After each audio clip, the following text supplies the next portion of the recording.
Over the years, Nintendo has established itself as a company prone to taking unconventional measures to shake up its hardware. Whether it's a system with 2 screens or a controller partly inspired by a sat-nav remote, embracing new ideas is firmly within their wheelhouse. Through this constant search for innovation, many ideas are inevitably left on the cutting room floor.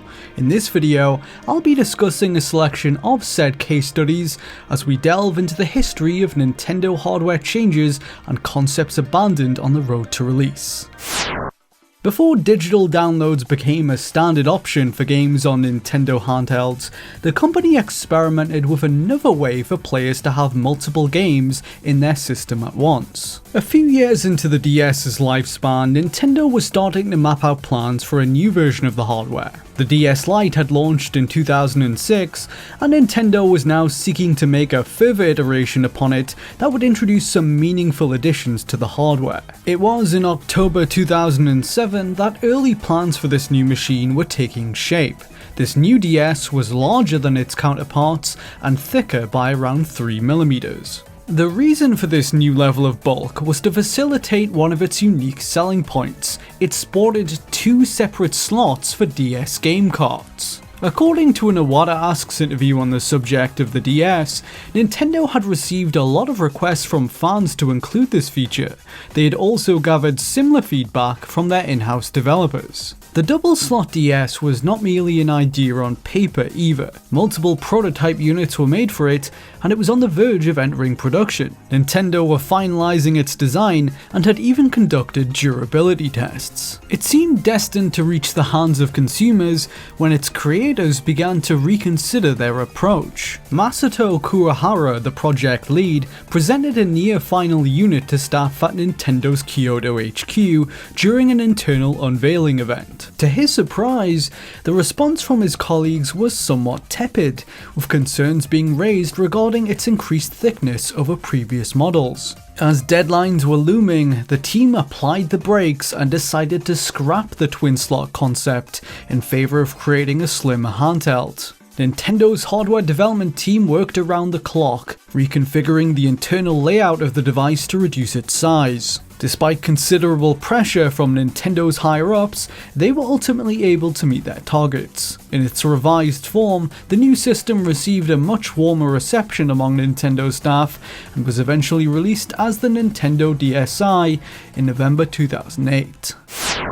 Before later being named Wii, Nintendo's successor to the GameCube was dubbed the Nintendo Revolution, revealed to the world at E3 2005. It was at this briefing that the company passingly mentioned a major piece of functionality that would be absent from the final product. According to Nintendo's sources, players would have been able to opt for a marginally more expensive model with DVD playback that would have been offered alongside the standard Wii. The add-on would not have been sold as a standalone product. The option was supposedly a response to feedback from fans lamenting the GameCube's lack of DVD support, something which had propelled sales of the more successful PlayStation 2. These plans evidently changed over the following 2 years, however. The Wii shipped in November 2006 without DVD functionality enabled. Speaking to Reuters at the Wii's launch, Nintendo of America President Reggie Fils-Aimé addressed why this decision was made. "We're not going to include a DVD because consumers already have 2 or 3 different DVD playback machines in their household.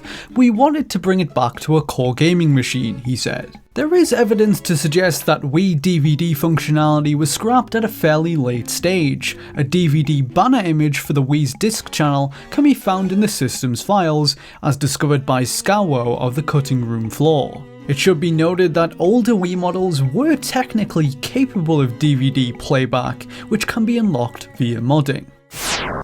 When Nintendo unveiled the DS back in 2004, they made a point to underline its Swiss Army knife-like array of different functions. The name DS was even said to stand for Developer's System, to further highlight that Nintendo wanted to create a machine with ample tools to satisfy those making games for it. Had they went with one of their initial plans for the DS, however, it would have offered an even wider selection of features. According to a development source involved with the early DS hardware, the company once considered including motion sensors as well. Nintendo had previously dabbled in similar such technology with efforts like Kirby Tilt and Tumble on the Game Boy Color. They were also experimenting with it on the Game Boy Advance in such games as Yoshi's Universal Gravitation, the cartridge for which had a built-in gyro sensor. It would have therefore been a natural evolution for the GBA's successor to adopt these features and integrate them into the system itself. It was on the verge of happening, but was ultimately dropped in order to keep costs down. Nintendo's desire for a motion sensing handheld was alluded to in 2004 by Shigeru Miyamoto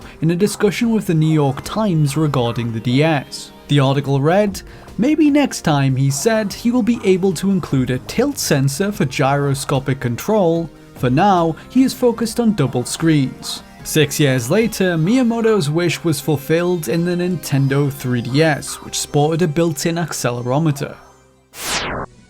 Although it was ultimately not among Nintendo's most successful undertakings, the GameCube was evidently a source of pride for the company towards the start of its life cycle. For instance, Shigeru Miyamoto once said of its controller in an interview with GameCubicle.com, "What I really want to say is, get accustomed to the GCN controller because 10 years from now, this controller will be the standard." While it's debatable the extent to which his words came true, the GameCube controller and the console hardware were the result of a lengthy trial and error process. By combing through archived images and speaking to developers who worked on the system, we can chart its various cuts and changes. In its early days, the project operated under the codename Dolphin. By extension, the chipset that powered it was dubbed Flipper internally. What's notable about Flipper is that it was once marginally more powerful before it was eventually downclocked by Nintendo's R&D team. According to sources familiar with the GameCube's earlier development environment, the graphics chip wasn't dialed down until mere months before the console's release. Upon the reveal of the system in 2000 and its subsequent pre-release appearance at E3 2001, the games shown off were still being powered by the older, more powerful chipset. Shortly after E3, updated development kits were sent out to third parties, giving them only several months to recalibrate their games for this new technology in time for its Japanese launch. The change, which had apparently been introduced for reasons like reducing power consumption and heat, caused difficulties for some developers. Games such as launch titles Star Wars Rogue Squadron 2 had to be scaled back slightly in order to run smoothly on the revised hardware. The GameCube controller likewise evolved considerably from its earlier iterations. One of the oldest controller prototypes, seen here, flirted with scrapping the D-pad altogether. The position under the left control stick, where the D-pad was eventually placed, once was home to a bright red menu button instead. This was ultimately changed as Nintendo gathered feedback from their development partners. The controller was given bulkier handles and a handful of other tweaks. Looking back to its first public showing, however, it was still noticeably different from the finished product at the time. It included a big red start button similar to the N64 controller, a blue A button, and a curved B button to match its X and Y counterparts. At this stage in its development, the prototype GameCube models also sported a small disc window that was later scrapped. Its aforementioned abandoned DVD support aside, initial concepts for the Wii were fairly different from the final version as well. As the GameCube struggled, Nintendo was looking to the future and mapping out plans for the machine. It would eventually end up being the least powerful console of its generation, but back then that was not intended to be the case. Sources linked with Nintendo assert that initial internal estimates placed Revolution as having a level of power comparable to an Xbox 360. The company later chose to change direction with the hardware in order to decrease costs and focus on making an affordable system centered around motion controls. Speaking to Business Week, Shigeru Miyamoto once said of the philosophy behind the system's specs, The consensus was that power isn't everything for a console. Too many powerful consoles can't coexist. It's like having only ferocious dinosaurs. They might fight and hasten their own extinction. While including said motion sensors in the controller was a core part of their concept from early on, the exterior design it would adopt was the subject of much back and forth internally. For a while, before they opted for something akin to a TV remote, the Revolution's input device was more in line with a traditional gamepad. It was a two-handed controller with a pointer protruding out of the middle. According to an Iwata Asks interview on the subject of the Wii Remote, this prototype was affectionately referred to by staff as the Gunbai, named after fans used by referees in sumo wrestling. It would later move towards its famous rod shape as per Miyamoto's suggestions, before surprising the industry at its 2005 Tokyo Game Show debut. The version of the Wii Remote on display at the event, held only a year or so out from its release, showcases some slight differences from the final model.